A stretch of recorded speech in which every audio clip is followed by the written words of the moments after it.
দেওয়া যায়, আমার কাছে ভালো লাগে, কিন্তু আমার ছেলে খেতে চায় না, তো তাই আর কি সেজিটাকে ভিডিওতে বানিয়ে দিব।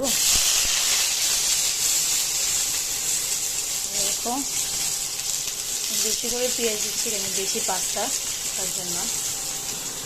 আর আমি এখানে এই ম্যাগি মশলা দিব দুটো, আর এই পাস্তা মশলা দুটোটা মিক্স করে দিব আমি।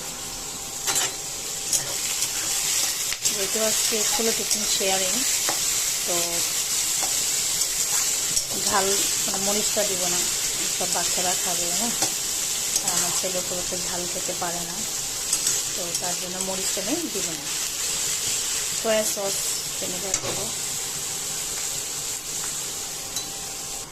তো এই যে পেঁয়াজটা ফ্রাই হয়ে গেছে, আমি পাস্তাগুলো দিয়ে দিব।